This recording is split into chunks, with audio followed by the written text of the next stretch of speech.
ਮੈਨੂੰ ਲੱਗਦਾ ਹੈ ਕਿ ਜਦੋਂ ਆਪਾਂ ਸਮਾਜਿਕ ਬਰਾਬਰੀ ਦੀ ਗੱਲ ਕਰਦੇ ਹਾਂ, ਸਮਾਜਿਕ ਬਰਾਬਰੀ ਦੀ ਗੱਲ ਕਰਨਾ ਜ਼ਰੂਰੀ ਕਿਉਂ ਹੁੰਦਾ ਹੈ?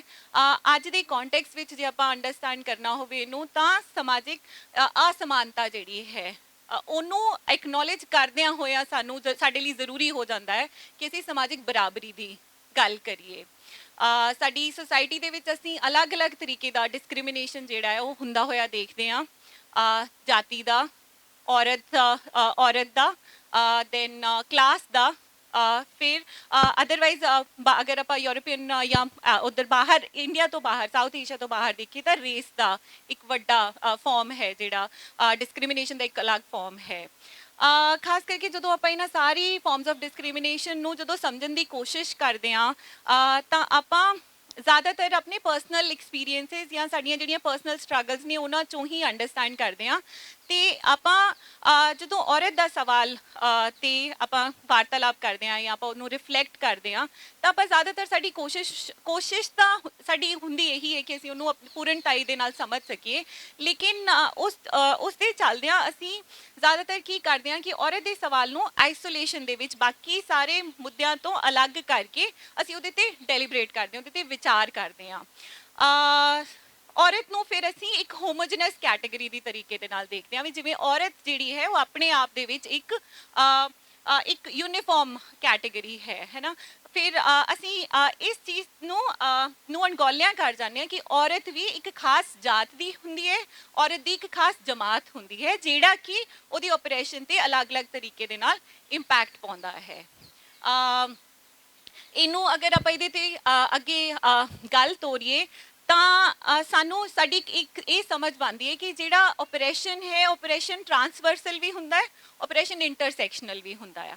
ਤਾਂ ਫਿਰ ਇੱਕ ਖਾਸ ਕੰਟੈਕਸਟ ਦੇ ਵਿੱਚ ਜੇਕਰ ਆਪਾਂ ਔਰਤ ਦੀ ਹੀ ਗੱਲ ਕਰੀਏ, ਔਰਤ ਇੱਕ ਆਪਰੈਸਡ ਕੈਟਾਗਰੀ ਦੇ ਰੂਪ ਦੇ ਵਿੱਚ ਸਾਨੂੰ ਦਿਖਦੀ ਹੈ, ਪਰ ਉਹੀ ਜਦੋਂ ਆਪਾਂ ਕਿਸੇ ਹੋਰ ਕੰਟੈਕਸਟ ਦੇ ਵਿੱਚ ਉਸ ਔਰਤ ਨੂੰ ਦੇਖਦੇ ਹਾਂ ਤਾਂ ਇਹ ਵੀ ਹੋ ਸਕਦਾ ਹੈ ਕਿ ਉਹ ਔਰਤ ਆਪਰੈਸਰ ਦਾ ਰੋਲ ਵੀ ਜਿਹੜਾ ਹੈ ਉਹਦੀ ਜਗ੍ਹਾ ਤੇ ਵੀ ਖੜੀ ਸਾਨੂੰ ਦੇਖੀ ਜਾ ਸਕਦੀ ਹੈ। ਇਸੇ ਲਈ ਜਦੋਂ ਵੀ ਆਪਾਂ ਕਿਸੇ ਤਰੀਕੇ ਦੇ ਡਿਸਕ੍ਰਿਮੀਨੇਸ਼ਨ ਨੂੰ ਆਪਾਂ ਅੰਡਰਸਟੈਂਡ ਕਰਨਾ, ਆਪਾਂ ਨੂੰ ਸਮਝਣਾ ਆ, ਤਾਂ ਉਹਦੀਆਂ ਜਿਹੜੀਆਂ ਟਰਾਂਸਵਰਸਲ ਜਿਹੜੀਆਂ ਉਹਦੀਆਂ ਟਰਾਂਸਵਰਸਲ ਜਿਹੜੀਆਂ ਉਹਦੀਆਂ ਉਹ ਨੇ ਪੋਸੀਬਿਲਿਟੀਜ਼ ਨੇ, ਸਾਨੂੰ ਉਹਨੂੰ ਵੀ ਨਾਲ ਐਕਨੋਲੇਜ ਕਰਨਾ ਜ਼ਰੂਰੀ ਹੋ ਜਾਂਦਾ ਆ। ਫਿਰ ਜਦੋਂ ਆਪਾਂ ਇਹ ਸਾਰੀਆਂ ਕੰਪਲੈਕਸਿਟੀਜ਼ ਦੇ ਨਾਲ ਸਾਡੇ ਸਮਾਜ ਦੇ ਨਾਲ, ਸਮਾਜ ਦੇ ਮੁੱਦਿਆਂ ਦੇ ਨਾਲ ਜੂਝਦੇ ਹਾਂ ਤਾਂ ਅਸੀਂ ਬਹੁਤ ਸਾਡੇ ਲਈ ਇਹ ਮਸਲੇ ਹੋਰ ਵੀ ਗੁੰਝਲਦਾਰ ਹੋ ਜਾਂਦੇ ਆ। ਇਹ ਗੁੰਝਲਦਾਰ ਹੋਣਾ ਇਸ ਲਈ ਵੀ ਇਹ ਜ਼ਰੂਰੀ ਵੀ ਹੈ ਔਰ ਇਹਨੂੰ ਸਮਝਣਾ ਮੁਸ਼ਕਿਲ ਵੀ ਹੈ, ਪਰ ਮੁਸ਼ਕਿਲ ਦੇ ਨਾਲ ਨਾਲ ਇਹ ਜ਼ਰੂਰੀ ਇਸ ਲਈ ਵੀ ਹੈ ਕਿਉਂਕਿ ਇਹਨਾਂ ਨਾਲ ਜੂਝਦਿਆਂ ਹੋਇਆਂ ਹੀ ਅਸੀਂ ਕੁਝ ਯੂਨੀਵਰਸਲ ਨੋਸ਼ਨਸ ਜਿਹੜੇ ਨੇ ਉਹਨਾਂ ਨੂੰ ਤਿਆਰ ਕਰਦੇ ਹਾਂ। ਫਿਰ ਸਾਡਾ ਰਾਈਟਸ ਦਾ ਇੱਕ ਨੋਸ਼ਨ ਬਣਦਾ ਆ, ਸਾਡਾ ਜਸਟਿਸ ਦਾ ਇੱਕ ਨੋਸ਼ਨ ਬਣਦਾ ਹੈ, ਸਾਡਾ ਡੈਮੋਕ੍ਰੇਸੀ ਦਾ ਇੱਕ ਨੋਸ਼ਨ ਬਣਦਾ ਹੈ, ਜਿਨ੍ਹਾਂ ਨੂੰ ਆਪਾਂ ਇਵੈਂਚੁਅਲੀ ਯੂਨੀਵਰਸਲ ਉਹਦੇ ਵਿੱਚ ਕੈਟਾਗਰੀਜ਼ ਦੇ ਵਿੱਚ ਦੇਖਦੇ ਹਾਂ, ਹੈ ਨਾ। ਫਿਰ ਜਸਟਿਸ ਦਾ ਇੱਕ ਯੂਨੀਵਰਸਲ ਨੋਸ਼ਨ ਜਿਹੜਾ ਹੈ ਉਹ ਸਾਡੇ ਲਈ ਇੱਕ ਸਵਾਲ ਖੜਾ ਹੁੰਦਾ, ਫਿਰ ਜਸਟਿਸ ਦਾ ਇੱਕ ਅਸੀਂ ਯੂਨੀਵਰਸਲ ਨੋਸ਼ਨ ਵੀ ਤਿਆਰ ਕਰਨਾ ਹੈ, ਉਹ ਖੜਾ ਕਰਨਾ ਆ। ਇਸੇ ਲਈ ਸ਼ਾਇਦ ਆਈਡੀਆਜ਼ ਜਿਹੜੇ ਨੇ ਉਹਨਾਂ ਨੂੰ ਕੰਕਰੀਟ ਤੋਂ ਐਬਸਟਰੈਕਟ ਵੱਲ ਲਿਜਾਣਾ ਵੀ ਓਨਾ ਹੀ ਜ਼ਰੂਰੀ ਹੈ। ਸਾਨੂੰ ਇਸ ਦੇ ਚੱਲਦਿਆਂ ਪੋਲੀਟੀਕਲ ਫਿਲੋਸਫੀ ਜਿਹੜੀ ਹੈ ਉਹ ਖਾਸੀ ਮਦਦ ਕਰ ਸਕਦੀ ਹੈ ਸਾਨੂੰ ਇਹੋ ਜਿਹੇ ਕੰਪਲੈਕਸ ਆਈਡੀਆਜ਼ ਦੇ ਨਾਲ ਇੰਗੇਜ ਕਰਨ ਦੇ ਲਈ। ਤੇ ਇਸੇ ਲਈ ਹੀ ਅਸੀਂ ਲਲਨ ਸਾਨੂੰ ਇਨਵਾਈਟ ਕੀਤਾ ਸੀਗਾ ਕਿ ਸਾਨੂੰ ਇੱਕ ਕਨਸੈਪਚੁਅਲ ਫਰੇਮਵਰਕ ਵੀ ਸਾਡੇ ਲਈ ਤਿਆਰ ਕਰਨ। ਸਾਨੂੰ ਇਹ ਆਪਰੇਸ਼ਨ ਦੀਆਂ ਫਾਰਮਸ ਆਪਣੇ ਆਸ-ਪਾਸ ਸਿੱਧੇ ਅਸਿੱਧੇ ਰੂਪ ਦੇ ਵਿੱਚ ਤਾਂ ਦੇਖਣ ਨੂੰ ਮਿਲਦੀਆਂ ਆ, ਪਰ ਇਹਨਾਂ ਨੂੰ ਸਮਝਣਾ ਕਿਵੇਂ ਹੈ, ਇਹਨਾਂ ਨੂੰ ਐਡਰੈਸ ਕਿਵੇਂ ਕਰਨਾ, ਇਹਨਾਂ ਨਾਲ ਜੂਝਣਾ ਕਿਵੇਂ ਹੈ, ਉਹਦੇ ਲਈ ਸਾਨੂੰ ਇੱਕ ਫਰੇਮਵਰਕ ਜਿਹੜਾ ਹੈ ਉਹਦੀ ਵੀ ਉਨੀ ਹੀ ਜ਼ਰੂਰਤ ਹੈ। ਯੂਨੀਵਰਸਿਟੀਆਂ 'ਚ ਬੈਠਿਆਂ ਅਸੀਂ ਸਿਰਫ ਆਪਣੀਆਂ, ਕਿਉਂਕਿ ਯੂਨੀਵਰਸਿਟੀ ਸਾਨੂੰ ਬਹੁਤ ਵਧੀਆ ਸਪੇਸਿਸ ਲੱਗਦੇ ਨੇ ਜਿੱਥੇ ਅਸੀਂ ਬਰਾਬਰ ਹੋ ਕੇ ਜੂਝਦੇ ਹਾਂ, ਲੇਕਿਨ ਯੂਨੀਵਰਸਿਟੀਆਂ 'ਚ ਬੈਠਿਆਂ ਅਸੀਂ ਜਿਹੜਾ ਸਾਡੇ ਬਾਹਰ ਸਮਾਜ ਦੀਆਂ ਜਿਹੜੀਆਂ ਸੱਚਾਈਆਂ ਨੇ, ਸਾਡੇ ਸਮਾਜ ਦੀ ਜਿਹੜੀਆਂ ਅਲੱਗ-ਅਲੱਗ ਤਰੀਕੇ ਦੀਆਂ ਜਿਹੜੀਆਂ ਡਿਸਕ੍ਰਿਮੀਨੇਸ਼ਨਸ ਨੇ, ਓਪਰੇਸ਼ਨ ਹੈ, ਉਹਦੇ ਨਾਲ ਜੂਝਣਾ ਸਾਡੇ ਲਈ ਬਹੁਤ ਜ਼ਿਆਦਾ ਜ਼ਰੂਰੀ ਹੋ ਜਾਂਦਾ ਹੈ। ਤੇ ਅਸੀਂ ਸ਼ਾਇਦ ਉਹਨੂੰ ਜਿਹੜੇ ਸਬਜੈਕਟਿਵ ਐਕਸਪੀਰੀਐਂਸਿਸ ਨੇ ਸਾਡੇ ਆਪਣੇ ਅਲੱਗ-ਅਲੱਗ ਥਾਂ 'ਤੇ ਬੈਠਿਆਂ ਦੇ, ਅਲੱਗ-ਅਲੱਗ ਫਾਰਮਸ ਜਿਹੜੇ ਡਿਸਕ੍ਰਿਮੀਨੇਸ਼ਨ ਦੇ, ਉਹਨਾਂ ਦੇ ਨਾਲ ਸਾਡੇ ਜਿਹੜੇ ਸਬਜੈਕਟਿਵ ਐਕਸਪੀਰੀਐਂਸਿਸ ਨੇ ਉਹਨਾਂ ਨੂੰ ਇੱਕ ਕੋਹੀਸਿਵ ਨੌਲੇਜ ਵੱਲ ਲੈ ਕੇ ਆਉਣਾ ਸਾਡੇ ਲਈ ਬਹੁਤ ਜ਼ਿਆਦਾ ਜ਼ਰੂਰੀ ਹੁੰਦਾ ਤੇ ਸਾਡੀ ਯੂਨੀਵਰਸਿਟੀਆਂ 'ਚ ਬੈਠੇ ਇਹ ਸਾਡੀ ਜ਼ਿੰਮੇਵਾਰੀ ਵੀ ਹੈ। ਤੇ ਮੈਂ ਲੱਲਨ ਸਰ ਨੂੰ ਰਿਕੁਐਸਟ ਕਰੂੰਗੀ ਕਿ ਇਹ ਸੋਸ਼ਲ ਜਸਟਿਸ ਦੇ ਦੁਆਲੇ ਆਪਣੀ ਗੱਲ ਬਿਲਡ ਕਰਨ ਕਿ ਜਸਟਿਸ ਦੇ ਜਿਹੜੇ ਮਾਇਨੇ ਨੇ ਉਹ ਇਸ ਅਨਈਕੁਅਲ ਸੋਸਾਇਟੀ ਦੇ ਵਿੱਚ ਉਹਨਾਂ ਨੂੰ ਆਪਾਂ ਕਿਵੇਂ ਲੋਕੇਟ ਕਰਾਂਗੇ, ਕਿਵੇਂ ਉਹਨੂੰ ਸਮਝਣਾ ਵੀ ਕਿਵੇਂ ਹੈ ਤੇ ਉਹਦੀ ਕੋਈ ਇੱਕ ਲੜੀ ਜਿਹੜੀ ਹੈ ਉਹ ਸਾਡੇ ਲਈ बनन। ठीक है, शुक्रिया मोनिका,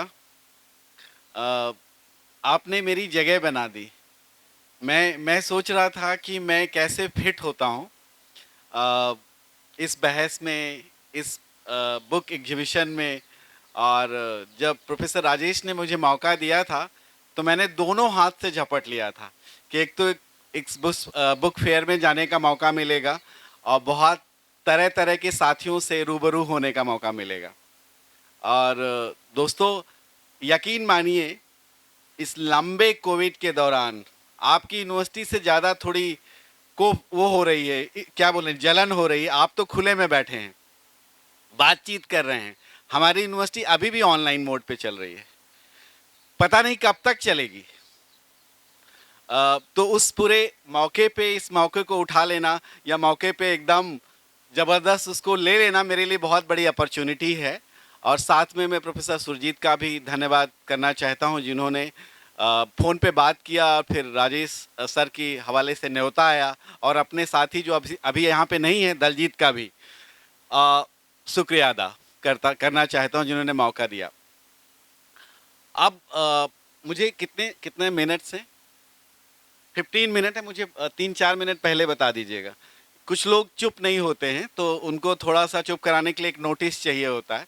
और जिस बिरादरी में अब हम शामिल हैं बहुत समय से, वहाँ तो 15 मिनट में अभी बात शुरू होती है। तो 15 मिनट में अपनी बात कहनी है। और मोनिका ने ठीक ठाक भूमिका बनाई है कि क्या फिलॉसफी की ज़रूरत है और विशेष रूप से पॉलिटिकल फिलॉसफी की क्या ज़रूरत है। तो साथियों, अपनी बात को बहुत लंबा चौड़ा ना करते हुए, मेरा मानना है कि जिस स्पेस में हम बैठे हैं वो एक एकेडमिक स्पेस है, और उस स्पेस में यदि चर्चा नहीं होगी फिलॉसफी की तो कहाँ होगी।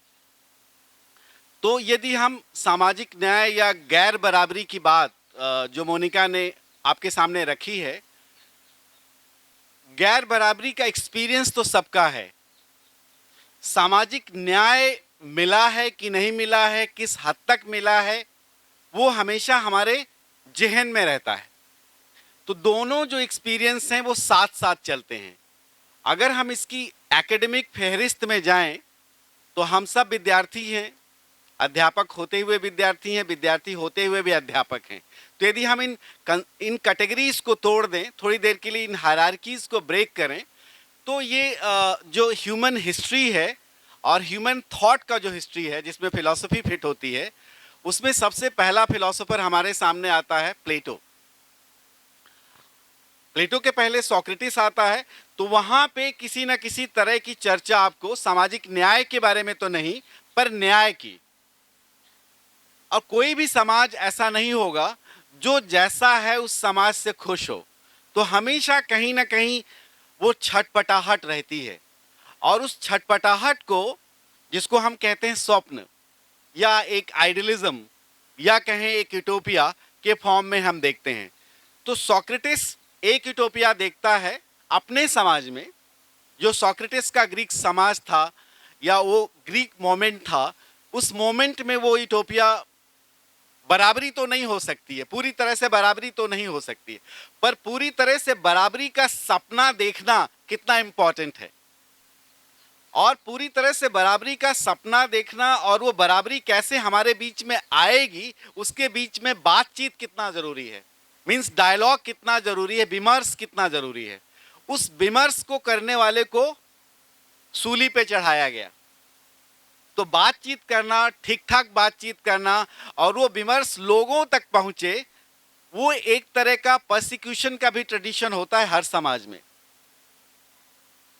और जिस आईने से हम बात कर रहे हैं, वो आईना निश्चित रूप से विचारों का आईना है।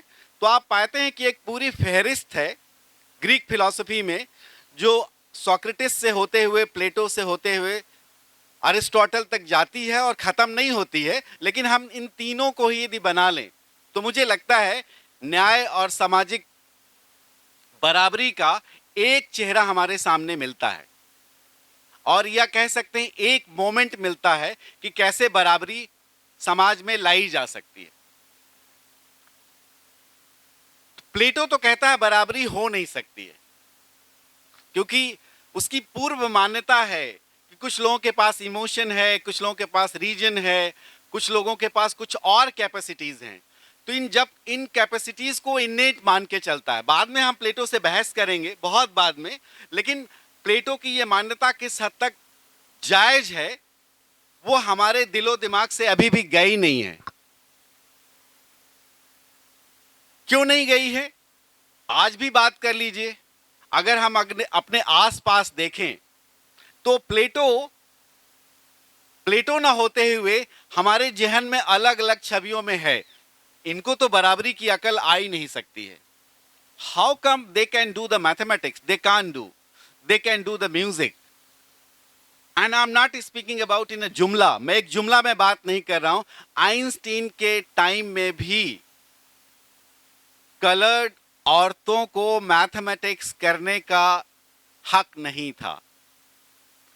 ये कौन सी सेंचुरी की बात है? 20वीं सेंचुरी की बात है। ये विमर्श तो प्लेटो के टाइम में भी था और अभी भी है, और हमारे समाजों में भी उसी तरीके से बदस्तूर जारी है। तो कहने का मतलब प्लेटो से हम क्या सीख सकते हैं न्याय की बात को समझते हुए, मैं तो केवल एक ही बात कहता हूं कि समाज में जो गैर बराबरी है, उस गैर बराबरी को तोड़ने के लिए एक हमें सपना देखना पड़ेगा, और उस सपने में न्याय कैसा होगा उस न्याय की चर्चा करनी पड़ेगी। अब मैं मानता हूं कि संविधान भी हमारे अंदर, जो भारतीय संविधान है, इंडियन कॉन्स्टिट्यूशन है, उस सपने को हमारे सामने रखता है।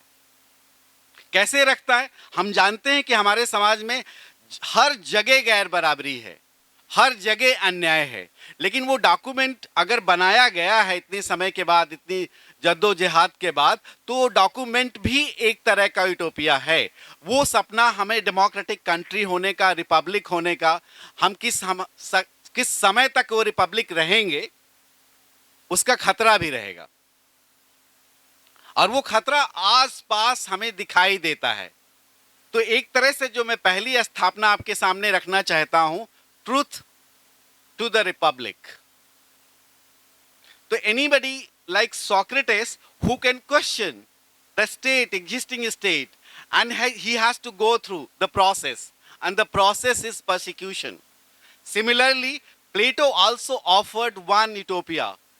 In that utopia, Plato has been, became a light for somebody, and Plato has been villain for somebody. And therefore we come to another moment that is called Aristotle. देखा जाए तो वो गुरु शिष्य की परंपरा से आते हैं, और अरिस्टोटल की यदि बायोग्राफी में जाएं तो वो परंपरा कैसे परिमार्जित होती है, कैसे आगे बढ़ती है। एक छोटा सा एग्जांपल देके मैं इस मोमेंट को छोड़ूंगा और काफी सवाल छोड़ के जाऊंगा। फैमिली के कॉन्सेप्ट जो है प्लेटो का एकदम अलग है, अरिस्टोटल का फैमिली का कॉन्सेप्ट एकदम अलग है। क्यों? वो कहता है Plato is almost gone crazy, how come a child may not relate with the family. Child has got first identity in the family, first nurturance in the family, so family is inseparable. Aristotle says family is inseparable, and Plato says that no, that is not the case. A child gets birth through the family, but he has not to live in a family, he has to live for the state and about the state. Then only a possibility about justice can be imagined. Look at these little differences. तो एक तरह से you have a Platonic imagination, you have a Socratic imagination, and you have a Aristotelian imagination. और इन तीनों imagination के अंतर को देखिए, वो अंतर आज भी हमारे समाजों में देखने को मिलता है। I'm not here to establish Plato, Aristotle and Socrates. I'm here only to draw your attention कि उस विचार विमर्श की परंपरा को आज भी यदि हम लिबरल पॉलिटिकल फिलॉसफी में देखना चाहते हैं तो इसने प्लेटो, अरिस्टोटल और सोक्रेटिस को पूरी तरह से ट्रांसेंड नहीं किया है। और इस मोमेंट को मैं कहता हूं, this is another moment about modernity. आधुनिकता का विमर्श खड़ा होता है। हिंदुस्तान हो या दुनिया का कोई भी देश हो, आधुनिकता का विमर्श हमें क्या सिखाता है? पहला चैलेंज आधुनिकता का विमर्श हमें यह सिखाता है और देता है मौका कि हम सब ह्यूमंस हैं, and therefore any discrimination based on identity, birth, religion, state need to be rejected. किसी भी प्रकार का डिस्क्रिमिनेशन है उसको हमें नहीं मानना है। तो हम सब ह्यूमंस हैं, ये ऑलमोस्ट लाइक अ फेथ हो जाता है, ऑलमोस्ट लाइक अ गॉस्पल ट्रुथ हो जाता है।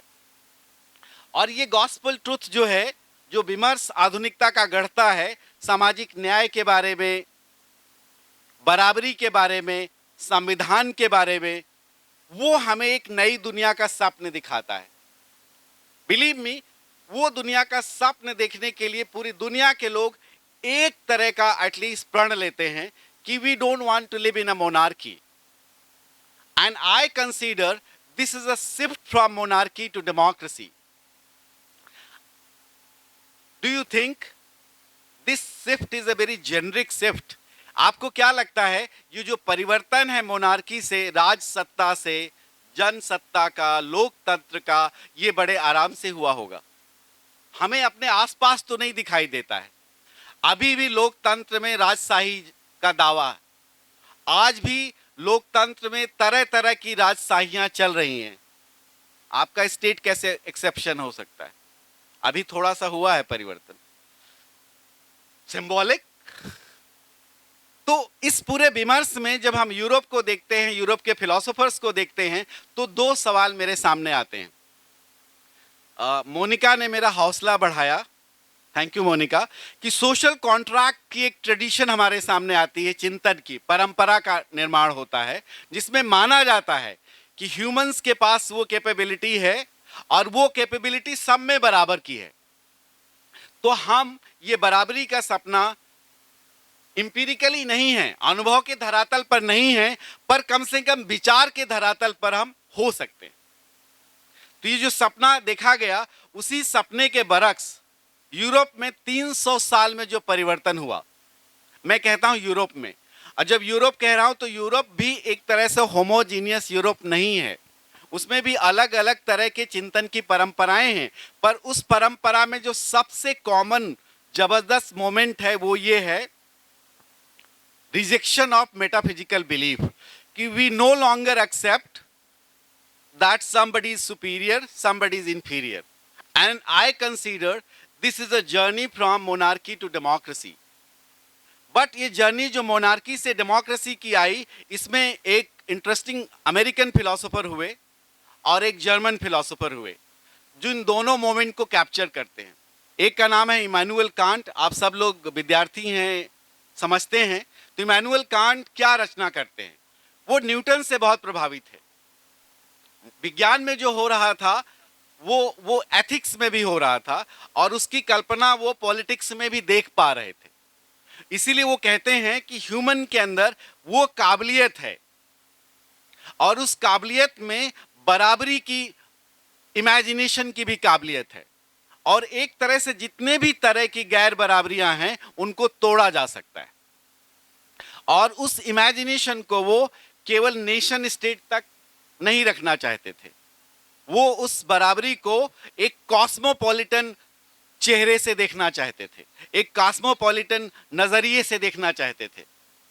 इमैनुअल कांट का जो की रचनाएं हैं, जो कॉस्मोपॉलिटन के ऊपर, पॉलिटिनिज्म के ऊपर जो थीसिस है, वो किस हद तक सही है या गलत है, उसके ऊपर चर्चा शायद सवाल जवाब सेशन में हो सकता है। पर एक सपना तो था, और ये सपना मैं पाता हूं कि ग्रीक मोमेंट से ही आता है। कुछ लोग कहते हैं कि ये प्रच्छन्न प्लेटो हैं, कांट बात कर रहे हैं, लेकिन वो प्लेटो की एक कंटिन्यूटी है।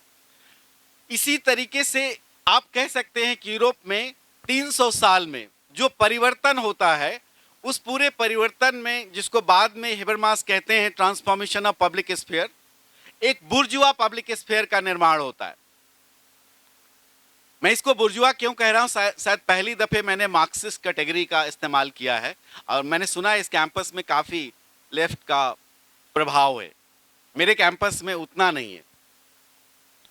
लेफ्ट का मतलब मेरे लिए केवल पार्टी लेफ्ट नहीं है, सात्रियन लेफ्ट है। मोनिका को मैंने बड़ा इंटरेस्टिंग परिचय भी सुनाया था। छात्र जो सोचते हैं, जो रेडिकलाइज तरीके से अपनी बात को रख सकता है, रेडिकल तरीके से अपनी बात को सोच सकता है, वो मेरा मानना है कि एक चेंज की धारा को रिप्रेजेंट करता है। उसमें बहुत सी धाराएं हो सकती हैं, बहुत से सोचने की धाराएं हो सकती हैं। तो इमैनुअल कांट एटलीस्ट वो बुर्जुआ फिलॉसफी में सोचने की धारा पैदा करने की सामर्थ्य पैदा करते हैं, और उस सामर्थ्य को मैं कहता हूं individual sovereignty and collective sovereignty. अगर राज्य भी अपने आप में सॉवरेन है, तो इंडिविजुअल भी सॉवरेन है। This is my body, this is my thought, this is my imagination, so to speak it's a state's imagination, and both can live happily. Self sovereignty and collective sovereignty. अब इसी विमर्श में टकराहट होती है, और इस टकराहट के बाद तरह तरह के सवाल खड़े होते हैं। इंडिविजुअल तो मैं हूं, लेकिन क्या वो इंडिविजुअल मैं फैमिली में हूं? क्या वो इंडिविजुअल मैं क्लास में हूं? क्या इंडिविजुअल मैं अपनी जमात में हूं? तो आप पाते हैं कि there is always conflict between individual and community, and sometimes this conflict is being understood in a very democratic manner, sometimes this conflict is being understood in a very undemocratic manner. So what is that undemocratic? Community thinks that it has a wisdom. Parents हमेशा सोचते हैं कि बच्चों के लिए हम ही अच्छा सोच सकते हैं, बड़े बुजुर्ग टीचर अच्छा सोचते हैं, वो सोचते हैं विद्यार्थियों को क्या पता है। तो मैं पाता हूं ये पहले सामाजिक न्याय की एक घटना घटित होती है, और वो सामाजिक न्याय की पहली घटना में एक टकराहट सुनाई पड़ती है। तो उस टकराहट में आपको पहला पड़ाव जो देखने को मिलता है इंडिविजुअल राइट्स का और कम्युनिटी राइट्स का, जिसको बहुत बाद में हेगेलियन चेहरे से, चार्ल्स टेलर के चेहरे से और तरह तरीके से समझाया गया है। तो कल ही मैं एक आर्टिकल पढ़ रहा था, मुझे रिमाइंडर आ गया है। ये आदत होती है ना, पूरी बात कहने के लिए 15 मिनट में बात खत्म नहीं कर सकते बाय डिफॉल्ट। तो मैं ये कहना चाहता हूं, कल मैं एक लेख पढ़ रहा था माइकल सैंडल का, और माइकल सैंडल कहते हैं अपने उस छोटे से लेख में, बातचीत पे आधारित वो लेख है, कि इस अमेरिका में, जिस अमेरिका में रह रहे हैं वो, ट्रंप का दिया हुआ बाइडेन को अमेरिका, या पिछले सालों में अमेरिका में क्या हुआ, लोग अफर्मेटिव एक्शन के खिलाफ क्यों हैं। देखिए, अमेरिका में अफर्मेटिव एक्शन लिंकन के टाइम से शुरुआत उसकी हो गई है, जिसको आप रिजर्वेशन कहते हैं। और जैसे रिजर्वेशन का मसला आता है, हम सब बहुत इमोशनल हो जाते हैं, और एक शब्द जो इस्तेमाल करते हैं वो मेरे लिए बहुत इंपॉर्टेंट है, मेरिटोक्रेसी। मेरिट में कोई प्रॉब्लम नहीं है, merit actually constructs a competence, and we all need to have certain kind of competence, but that competence is available in each of us differently, and therefore there is no problem as far as the merit is concerned. But जैसे वो meritocracy में convert होती है, हमें दिखने लगता है अन्याय, हमें दिखने लग जाता है समझौता, हमें दिखने लग जाता है तरह तरह का पक्षपात, और हम बात करने लग जाते हैं डिस्ट्रीब्यूशन की, रिसोर्सेज की। तो मेरा मानना है सामाजिक न्याय की जो धारा है, जो बहुत तरह की धाराओं से हमारे सामने आती है, कि ये पक्षपात कौन कर रहा है, ये क्या बराबर की रेस है, ये बराबर की दौड़ है। और जब बराबर की दौड़ हम देखते हैं, जिसको मोनिका ने बाद में रेखांकित किया, तो प्रिविलेजेस की रेस है। क्या हम सब अपने प्रिविलेजेस काउंट कर पाते हैं? और क्या हम उन प्रिविलेजेस को अंडर प्रिविलेजेस के बरक्स देख पाते हैं, उनके खिलाफ देख पाते हैं, उनके सामने देख पाते हैं? तो मुझे लगता है हिंदुस्तान में भी पिछले कम से कम 40 साल में कास्ट, क्लास, जेंडर और रेस को लेकर के तरह तरह के विमर्श खड़े हुए। नारीवादी विमर्श तो हमारे सामने आ जाता है, दलित विमर्श भी हमारे सामने आ जाता है, पर इन सारे डायलॉग्स में जो कॉमन थ्रेड है, डिफरेंस को समझना। और उस डिफरेंस को समझते हुए क्या हम दूसरे को जगह दे पाते हैं? संविधान तो देता है।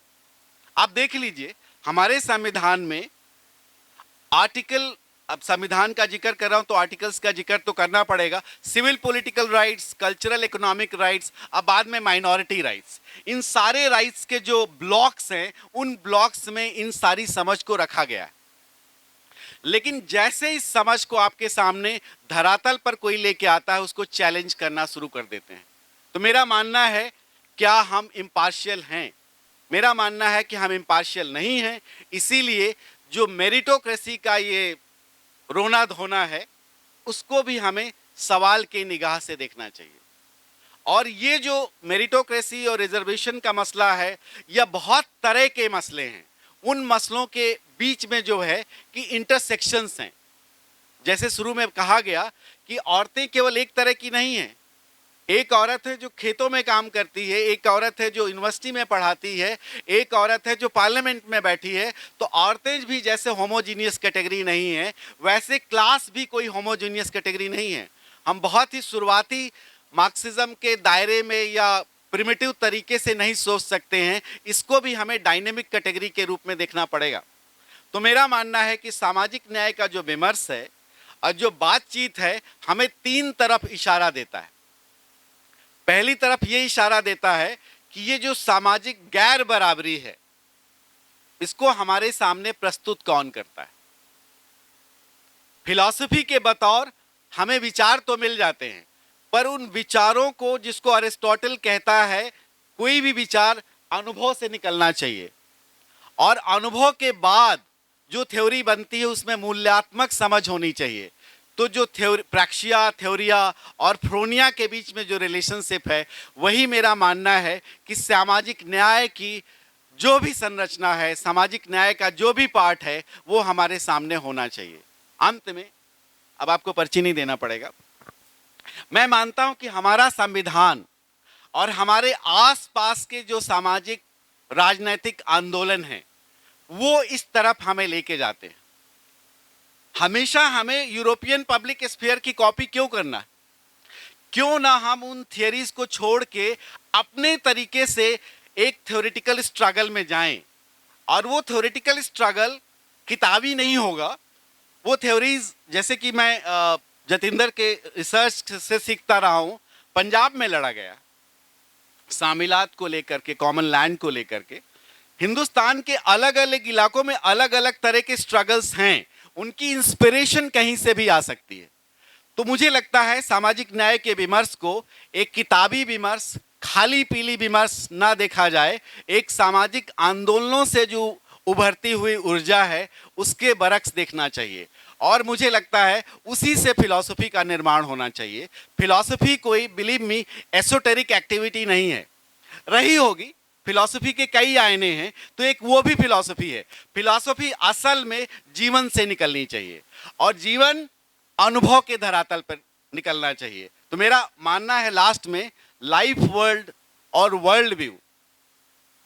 वर्ल्ड व्यू तो हैं, दृष्टियां तो हैं, पर उन दृष्टियों में किस समय गढ़ी गई थी और आज उस वर्ल्ड व्यू का आज के समय मेरे लाइफ वर्ल्ड के क्या साथ रिश्ता है, मेरे विद्यार्थियों के साथ मेरे डायलॉग में क्या रिश्ता है, मुझे लगता है वही सामाजिक न्याय की एक नई संरचना या नया पाठ हमारे सामने प्रस्तुत करता है। शुक्रिया दोस्तों, थैंक यू। जो ललन ਹੁਣੀ ਗੱਲ ਕਰਕੇ ਗਏ ਨੇ, ਮੈਨੂੰ ਲੱਗਦਾ ਵੀ ਬਹੁਤ ਸਾਰੇ ਜਿਹੜੇ ਫਿਲਾਸਫਰ ਨੇ ਉਹਨਾਂ ਦਾ ਜ਼ਿਕਰ ਕੀਤਾ ਹੈ। ਆਪਾਂ ਤਾਂ ਯੂਨੀਵਰਸਿਟੀ 'ਚ ਪੜ੍ਹਨ ਵਾਲੇ ਆ, ਤੁਸੀਂ ਅਲੱਗ-ਅਲੱਗ ਡਿਪਾਰਟਮੈਂਟ ਤੋਂ, ਅਲੱਗ-ਅਲੱਗ ਡਿਸਪਲਿਨ ਤੋਂ ਹੋ ਸਕਦੇ ਹੋ, ਬਟ ਆਪਣੀਆਂ ਲਾਇਬ੍ਰੇਰੀਆਂ 'ਚ ਸਾਰੀਆਂ ਕਿਤਾਬਾਂ ਪਈਆਂ ਨੇ। ਮੈਨੂੰ ਲੱਗਦਾ ਵੀ ਇਹ ਮਤਲਬ ਇਹ ਜਿਹੜਾ ਪੈਨਲ ਹੈ, ਇਹ ਕਿਸੇ ਗੱਲ ਦੀ ਸ਼ੁਰੂਆਤ ਹੈ। ਮਤਲਬ ਇੱਕ ਇੱਟ ਹੈ ਜਿਹੜੀ ਸਿੱਟੀ ਗਈ ਹੈ, ਅਤੇ ਉਹਦੇ 'ਚੋਂ ਲਹਿਰਾਂ ਨੇ ਜਿਹੜੀਆਂ ਉੱਠਣੀਆਂ ਜ਼ਰੂਰੀ ਨੇ, ਤੇ ਉਹ ਆਪਣੀ ਲਾਇਬ੍ਰੇਰੀ ਨੂੰ ਵੀ ਇੱਕ ਵਾਰੀ ਮੁੜ ਕੇ ਦੇਖ ਲਿਓ, ਉਹ 'ਚ ਸਾਰੀਆਂ ਕਿਤਾਬਾਂ ਵੀ ਤੁਹਾਨੂੰ ਮਿਲ ਜਾਣਗੀਆਂ। ਜੇ ਉਹਦੇ ਤੋਂ ਬਾਅਦ ਵੀ ਡਿਸਕਸ਼ਨ ਦਾ ਮਸਲਾ ਹੋਇਆ ਤੇ ਆਪਾਂ ਫਿਰ ਕਿਸੇ ਦਿਨ ਦੁਬਾਰਾ ਵੀ ਬੈਠ ਸਕਦੇ ਹਾਂ। ਮੈਂ ਵੀ ਬਹੁਤ ਲੰਮੀ ਚੌੜੀ ਗੱਲ ਨਹੀਂ ਕਹਿਣੀ, ਮੈਂ ਪੋਲੀਟੀਕਲ ਸਾਇੰਸ ਡਿਪਾਰਟਮੈਂਟ 'ਚ ਇੱਥੇ ਹੀ ਪੜ੍ਹਾਉਣਾ ਹੈ, ਕਲਾਸ ਵੀ ਲਾਉਣਾ ਹੈ। ਮੇਰੇ ਤੱਕ ਤੁਸੀਂ ਕਦੀ ਵੀ ਮੁੜ ਕੇ ਵੀ ਪਹੁੰਚ ਕਰ ਸਕਦੇ ਹੋ। ਮੇਰਾ ਮਸਲਾ ਹੈ ਉੱਦਾਂ ਦਾ ਵੀ ਹੈਗਾ ਵੀ ਜੇ ਕੋਈ ਪੋਲੀਟੀਕਲ ਸਾਇੰਸ ਦਾ ਸਟੂਡੈਂਟ ਨਹੀਂ ਹੈ ਤਾਂ ਉਹ ਵੀ ਮੇਰੀ ਕਲਾਸ ਲਾ ਸਕਦਾ ਹੈ। ਸੋ ਇੱਥੇ ਮੈਂ ਵੀ ਕੁਛ ਮਤਲਬ ਇੱਟ ਸੱਟਣ ਵਾਲਾ ਕੰਮ ਹੀ ਕਰੂੰਗਾ, ਮਤਲਬ ਆਪਣਾ ਸਿਰ ਬਚਾ ਲਿਓ ਜੇ ਬਚਦਾ ਹੋਇਆ ਤੇ। ਮੈਂ ਇਹਨੂੰ ਥੋੜ੍ਹਾ ਜਿਹਾ ਫਿਲੋਸਫੀ ਤੋਂ, ਹਾਲਾਂਕਿ ਉਹ ਗੱਲਾਂ ਅਲੱਗ-ਅਲੱਗ ਨਹੀਂ ਹੈਗੀਆਂ, ਫਿਲੋਸਫੀ ਤੋਂ ਥਿਊਰੀ ਅਤੇ ਪੋਲੀਟੀਕਲ ਜਾਂ ਪੋਲੀਟਿਕਸ ਦੇ ਕੰਟੈਕਸਟ 'ਚੋਂ ਇਹ ਗੱਲ ਕਰਨ ਦੀ ਕੋਸ਼ਿਸ਼ ਕਰੂੰਗਾ। ਥੋਮਸ ਹਾਸ ਕਰਕੇ ਇੱਕ ਵੱਡੇ ਅਮਰੀਕਨ ਰਾਈਟਰ ਹੋਏ ਨੇ, ਫਿਲੋਸਫਰ ਹੋਏ ਨੇ। ਉਹਨਾਂ ਨੇ ਇੱਕ ਗੱਲ ਕਹੀ, ਉਹਨਾਂ ਨੇ ਕਿਹਾ ਵੀ ਜਿਹੜਾ ਹਿਊਮਨ ਕਾਈਂਡ ਹੈ ਜਾਂ ਹਿਊਮਨ ਕਿੰਗਡਮ ਹੈ, ਉਹ ਜਾਂ ਤਾਂ ਆਪਣੇ ਆਪ ਨੂੰ ਡਿਫਾਈਨ ਕਰਦਾ ਹੈ ਜਾਂ ਉਹ ਕਿਸੇ ਤੋਂ ਡਿਫਾਈਨਡ ਹੁੰਦਾ ਹੈ। ਜਾਂ ਤਾਂ ਉਹ ਆਪਣੇ ਆਪ ਨੂੰ ਪਰਿਭਾਸ਼ਿਤ ਕਰਦਾ ਹੈ ਜਾਂ ਕਿਸੇ ਤੋਂ ਹੁੰਦਾ ਹੈ।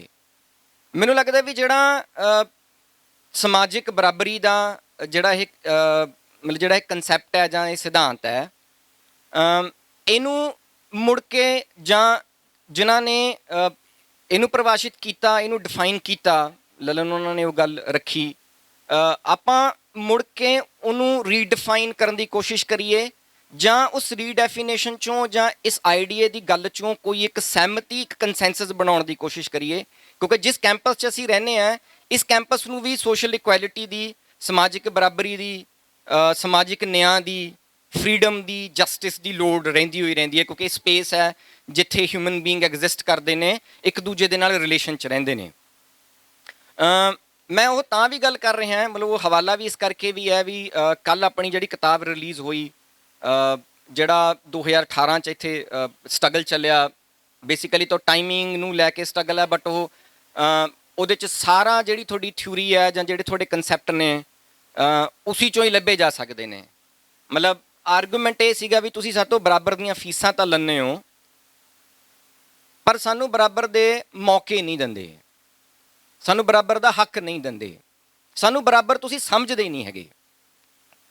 ਇਹਦਾ ਮਤਲਬ ਇਹ ਹੈ ਵੀ ਉਸੀ ਸਾਰੇ ਇੱਕ ਸੈਂਟੈਂਸ 'ਚ ਉਹ ਸਾਰੇ ਕੁਐਸਚਨ ਨੇ ਜਿਹੜੇ ਆਨਸਰ ਡਿਮਾਂਡ ਕਰਦੇ ਨੇ ਜਾਂ ਜਿਹੜੇ ਡਿਸਕਸ਼ਨ ਡਿਮਾਂਡ ਕਰਦੇ ਨੇ।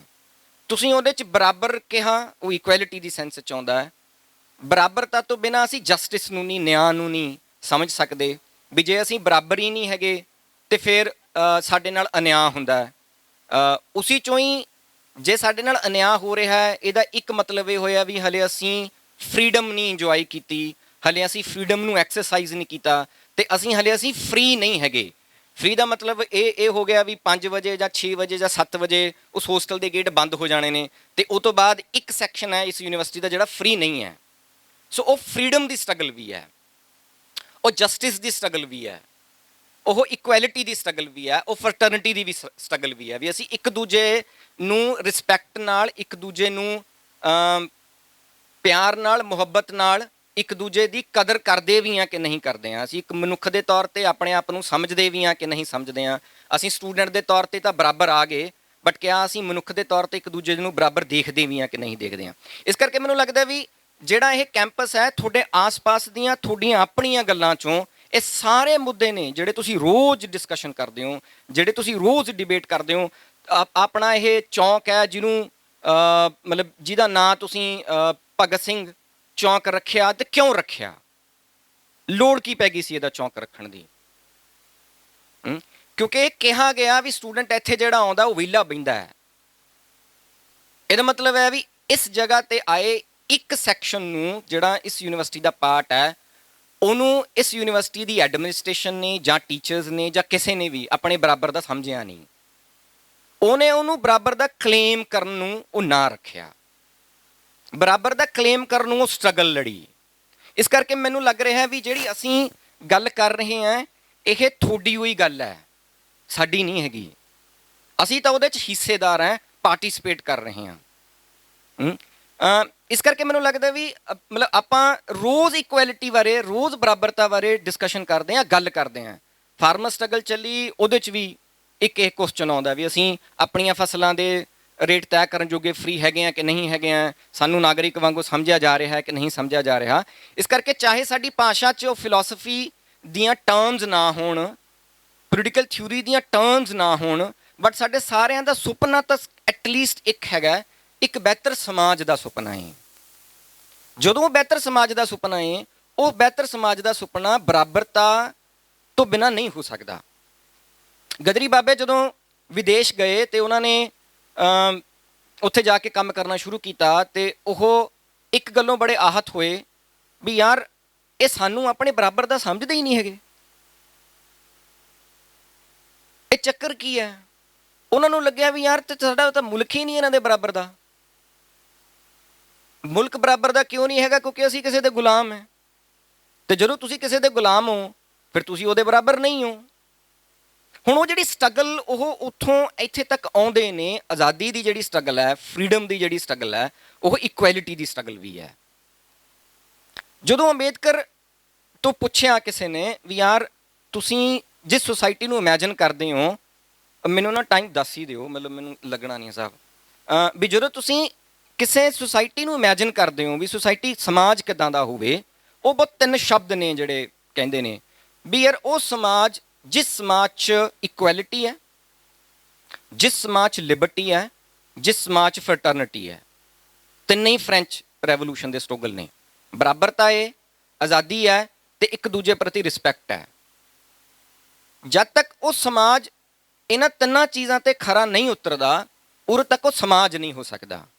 ਇਸ ਕਰਕੇ ਉਹ ਹਿੰਦੁਸਤਾਨ ਨੂੰ ਸਮਾਜ ਹੀ ਨਹੀਂ ਮੰਨਦੇ। ਉਹ ਕਹਿੰਦੇ ਨੇ ਯਾਰ ਇਹ ਤਾਂ ਟੁਕੜਿਆਂ 'ਚ ਵੰਡਿਆ ਹੋਇਆ ਏ, ਉਹਦੇ 'ਚੋਂ ਇੱਕ ਟੁਕੜਾ ਜਾਤੀ ਦਾ ਏ। ਵੀ ਇਸ ਕਰਕੇ ਇਸ ਸਮਾਜ ਨੂੰ ਕਿਵੇਂ ਸਮਾਜ ਕਹੀਏ ਜਿਸ ਸਮਾਜ 'ਚ ਤੁਸੀਂ ਆਪਣੇ ਵਰਗੇ ਇੱਕ ਮਨੁੱਖ ਨੂੰ ਜਿਹੜਾ ਸਾਹ ਲੈਂਦਾ ਏ, ਜਿਹਦੇ ਸਾਹ ਚੱਲਦੇ ਨੇ, ਜਿਹਨੂੰ ਦਰਦ ਹੁੰਦਾ ਏ, ਜਿਹਦੇ ਖੂਨ ਦਾ ਰੰਗ ਵੀ ਉਹੀ ਹੈ ਜਿਹੜਾ ਤੁਹਾਡਾ ਏ, ਤੁਸੀਂ ਉਹਨੂੰ ਮਨੁੱਖ ਹੋਣ ਦਾ ਦਰਜਾ ਹੀ ਨਹੀਂ ਦੇ ਰਹੇ। ਉਹਦੇ ਤੋਂ ਮਨੁੱਖ ਹੋਣ ਦਾ ਉਹ ਦਰਜਾ ਹੀ ਖੋਹ ਲਿਆ।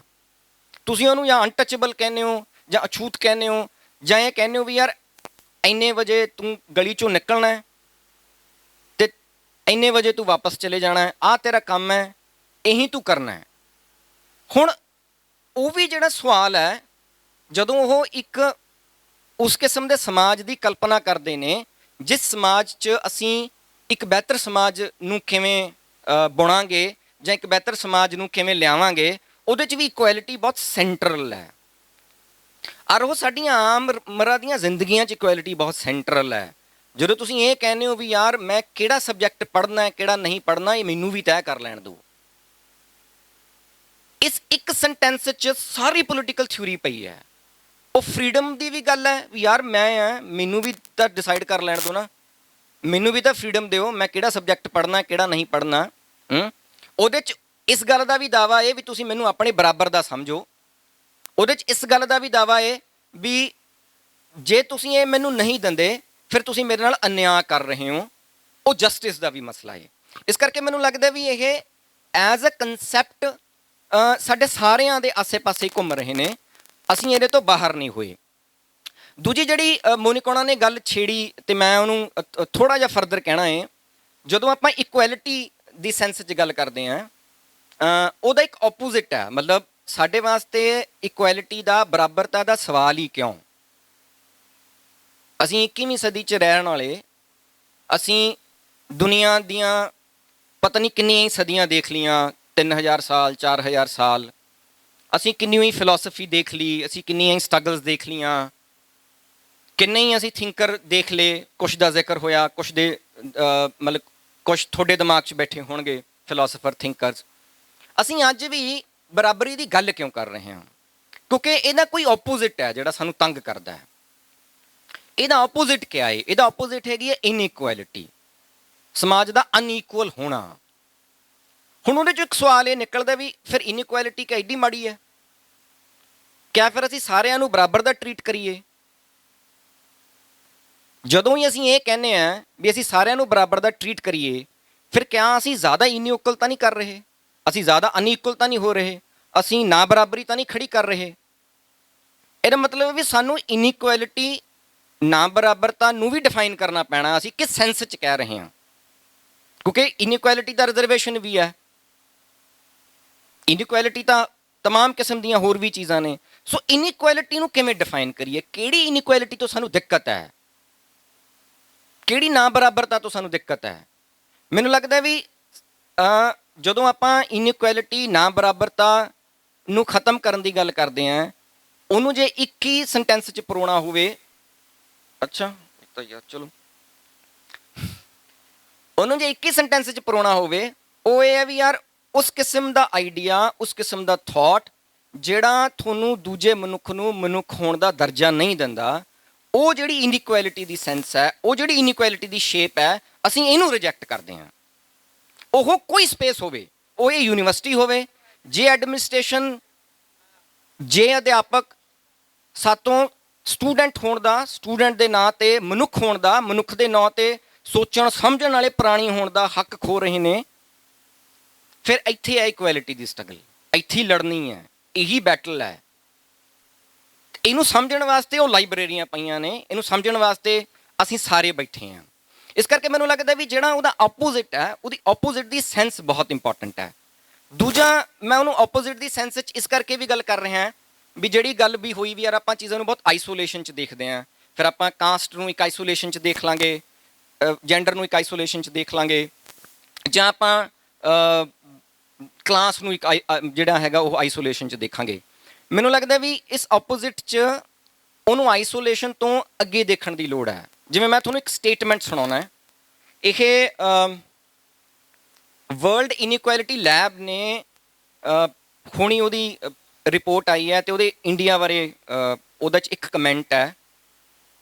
ਉਹ ਕਹਿ ਰਿਹਾ India is poor and very unequal country with an affluent elite. ਹੁਣ ਇਸ ਸਟੇਟਮੈਂਟ ਦੇ ਦੋ ਪੱਖ ਨੇ। ਇੱਕ ਪੱਖ ਹੈਗਾ poor and very unequal country, so that's one part of the statement, but ਉਹਦੇ ਨਾਲ ਹੀ ਲਾਈਨ ਜੁੜਦੀ ਹੈ, ਲਾਈਨ ਹੈਗੀ ਹੈ ਵਿਦ ਐਨ ਐਫਲੂਐਂਟ ਐਲੀਟ। ਮੈਨੂੰ ਲੱਗਦਾ ਵੀ ਜਿਹੜੀ ਸਾਡੀ ਸਟੱਡੀ ਹੈ, ਜਾਂ ਤਾਂ ਅਸੀਂ India as a poor country ਦੇ ਤੌਰ 'ਤੇ ਕਰ ਰਹੇ ਹਾਂ, ਜਾਂ ਅਸੀਂ India as a affluent country ਦੇ ਤੌਰ 'ਤੇ ਕਰ ਰਹੇ ਹਾਂ। ਅਸੀਂ ਇਹ ਰਿਲੇਸ਼ਨ ਨਹੀਂ ਬਿਲਡ ਕਰ ਪਾ ਰਹੇ ਵੀ ਜਿਹੜਾ ਇਹ ਪੂਅਰ ਹੈ, ਇਹਦਾ ਐਫਲੂਐਂਟ ਨਾਲ, ਇਹਦਾ ਐਲੀਟ ਨਾਲ, ਇਹਦਾ ਰਿਚ ਨਾਲ ਰਿਸ਼ਤਾ ਕਿਆ ਬਣਦਾ ਹੈ। ਸਾਡੀ ਪੋਵਰਟੀ ਦੀ ਜਿਹੜੀ ਸਟਰਗਲ ਹੈ, ਉਹ ਵੈਲਥ ਨੂੰ ਕੁਐਸਚਨ ਕਰੇਗੀ ਕਿ ਨਹੀਂ ਕਰੇਗੀ।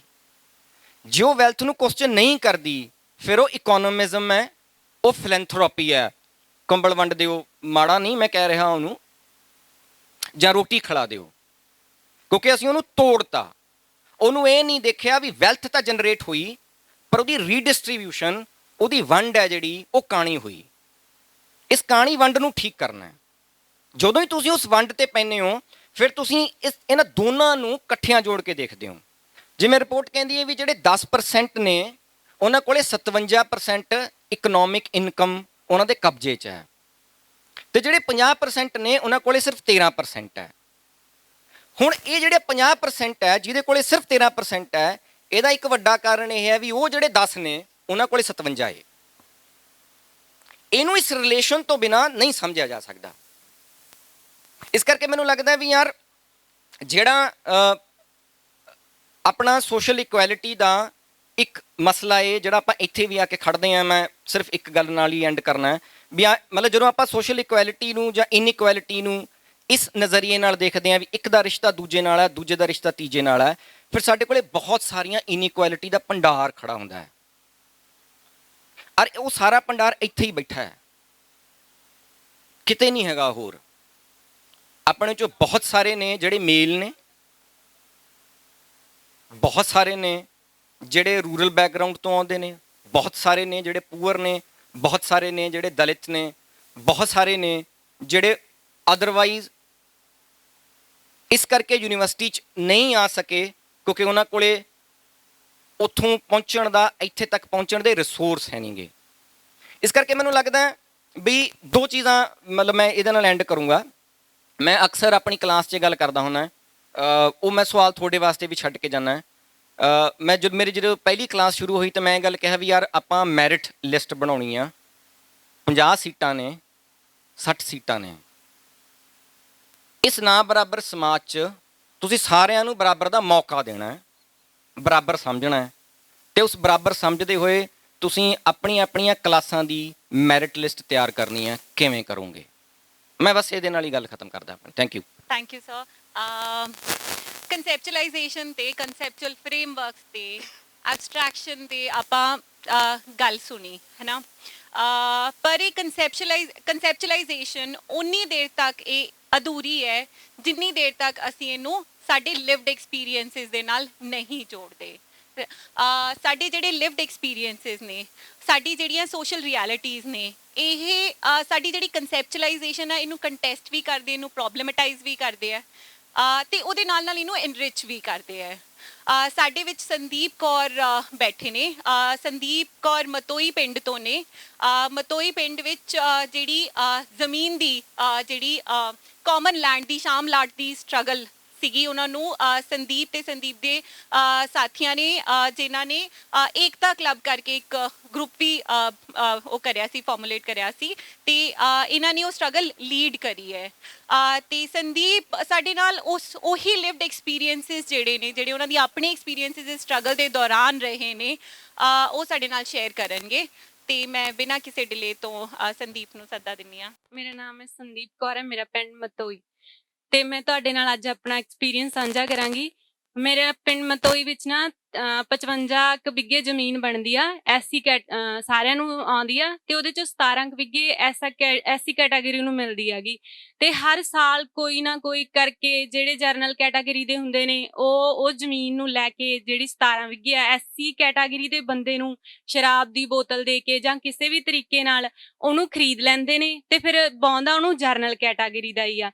ਤੇ ਫਿਰ ਜਦੋਂ ਨਾ 2014 ਦੀ ਗੱਲ 13 ਦੀ ਗੱਲ ਹੈ, ਤੇ ਮੇਰੀਆਂ ਚਾਚੀਆਂ ਤਾਈਆਂ ਸਾਰੀਆਂ ਜਿਹੜੀਆਂ ਐਸੀ ਕੈਟਾਗਰੀ 'ਚ ਸੀ, ਉਹ ਜ਼ਮੀਨ ਕੱਖ ਲੈਣ ਗਈਆਂ ਸੀਆਂ, ਤੇ ਫਿਰ ਆਉਂਦੀਆਂ ਹੋਈਆਂ ਜਿਹੜੀ ਆਪਣੀ ਕਣਕ ਦੀ ਵਢਾਈ ਕੀਤੀ ਹੁੰਦੀ ਹੈ ਨਾ, ਉਹਦੇ ਵਿੱਚੋਂ ਪਰਾਲੀ ਲੈਣ ਲੱਗ ਗਈਆਂ। ਤਾਂ ਜਿਹੜੇ ਉੱਥੇ ਮਤਲਬ ਜਰਨਲ ਕੈਟਾਗਰੀ ਦੀ ਜਿਨ੍ਹਾਂ ਦੀ ਜ਼ਮੀਨ ਸੀ, ਉਹਨਾਂ ਨੇ ਕੀ ਕੀਤਾ, ਮੇਰੀ ਮਤਲਬ ਚਾਚੀਆਂ ਤਾਈਆਂ ਤੋਂ ਨਾ ਪੱਲੀਆਂ ਖੋਲੀਆਂ, ਤੇ ਉਹਨਾਂ ਨੂੰ ਚੂੜੀਆਂ ਚ ਮਾਰੀਆਂ, ਜਾਤੀ ਸੂਚਕ ਸ਼ਬਦ ਬੋਲੇ ਗਏ, ਬਹੁਤ ਜ਼ਿਆਦਾ ਧੱਕਾ ਕੀਤਾ ਗਿਆ, ਤੇ ਉਹਨਾਂ ਤੋਂ ਪੱਲੀਆਂ ਤੇ ਦਾਤੀਆਂ ਖੋ ਕੇ ਰੱਖ ਲਈਆਂ, ਕਹਿੰਦੇ ਅਸੀਂ ਨਹੀਂ ਦੇਵਾਂਗੇ ਤੁਹਾਨੂੰ।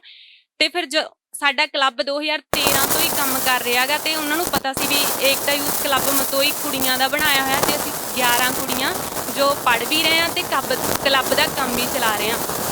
ਤੇ ਉਹ ਆਂਟੀ ਸਾਡੇ ਕੋਲ ਆਏ ਤੇ ਸਾਨੂੰ ਕਹਿਣ ਲੱਗੇ ਵੀ ਦੇਖੋ ਸੰਦੀਪ, ਤੁਸੀਂ ਹਮੇਸ਼ਾ ਪਿੰਡ ਦੀਆਂ ਭਲਾਈ ਕਰਦੇ ਹੋ, ਕੰਮ ਕਰਦੇ ਹੋ, ਵੀ ਕੁਝ ਸਾਡੇ ਲਈ ਵੀ ਕਰੋ, ਵੀ ਸਾਡੇ ਨਾਲ ਇੰਨਾ ਵਿਤਕਰਾ ਕੀਤਾ ਜਾਂਦਾ। ਜਦੋਂ ਅਸੀਂ ਵੱਟਾਂ ਤੇ ਚੜ੍ਹਦੇ ਹਾਂ ਤਾਂ ਸਾਨੂੰ ਇੰਨਾ ਕੁਝ ਬੋਲਦੇ ਨੇ ਵੀ ਤੁਸੀਂ ਜਿਹੜੀ ਆਪਣੀ ਬਣਦੀ ਹਿੱਸੇ ਦੀ ਜ਼ਮੀਨ ਆ, ਕਿਉਂ ਨਾ ਉਹਨੂੰ ਲੈ ਲਵੋ।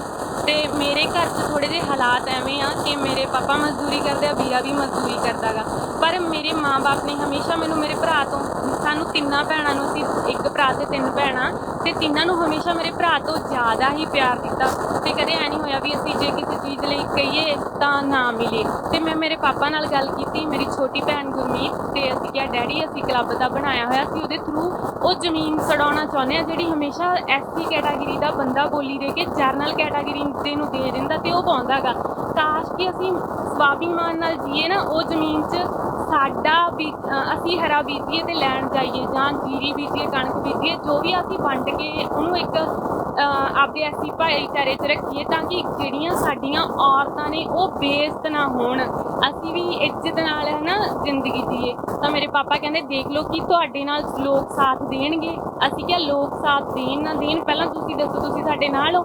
ਉਹ ਕਹਿੰਦੇ ਅਸੀਂ ਹਮੇਸ਼ਾ ਤੁਹਾਡੇ ਨਾਲ ਸੀ, ਪਹਿਲਾਂ ਵੀ ਸੀ, ਅੱਜ ਵੀ ਹਾਂ। ਉਹ ਗੱਲ ਤੋਂ ਨਾ ਇੱਕ ਛੋਟੀ ਜਿਹੀ ਗੱਲ ਦੱਸਾਂਗੀ, ਉਹ ਗੱਲ ਤੋਂ 10 ਸਾਲ ਪਹਿਲਾਂ 2014 ਤੋਂ ਮਤਲਬ 2006 ਦੀ ਗੱਲ ਹੋਣੀ ਆ, ਤੇ ਮੇਰੀ ਉਮਰ ਸ਼ਾਇਦ 10-12 ਸਾਲ ਹੋਵੇ। ਅਸੀਂ ਜਾਤੀ ਨੂੰ ਲੈ ਕੇ ਵੀ ਹਮੇਸ਼ਾ ਨਾ ਜਾਤੀਵਾਦ ਰਹਿੰਦਾ ਪਿੰਡਾਂ 'ਚ, ਵੀ ਇਹ ਚਮਾਰ ਨੇ ਜਾਂ ਚੂੜੇ ਨੇ, ਜਰਨਲ ਕੈਟਾਗਰੀ ਤੇ ਬਹੁਤ ਹੀ ਜ਼ਿਆਦਾ ਧੱਕਾ ਕਰਦੇ ਆ। ਸਾਨੂੰ ਪਹਿਲਾਂ ਲੱਗਦਾ ਕਿ ਨਹੀਂ ਪਿੰਡ 'ਚ ਨਹੀਂ ਆ, ਤੋਂ ਨਾ ਕਾਫੀ ਸਾਰੇ ਵੀਰ ਮੈਨੂੰ ਮਿਲਣ ਗਏ ਨੇ, ਤੇ ਉਹ ਹਮੇਸ਼ਾ ਹੀ ਸੋਚਦੇ ਨੇ ਵੀ ਯੂਨੀਵਰਸਿਟੀ 'ਚ ਤਾਂ ਇਹ ਚੀਜ਼ ਹੈ ਨਹੀਂ, ਤੇ ਪਿੰਡਾਂ 'ਚ ਇੰਨੀ ਹੈ, ਤੇ ਉੱਥੇ ਤਾਂ ਜਵਾਕ ਵੀ ਨਹੀਂ ਮੰਨਦੇ ਵੀ ਕਾਸਟ ਨੂੰ ਲੈ ਕੇ ਤੁਹਾਡੇ ਨਾਲ ਕੋਈ ਧੱਕਾ ਹੁੰਦਾ ਜਾਂ ਵਿਤਕਰਾ ਹੁੰਦਾ ਗਾ।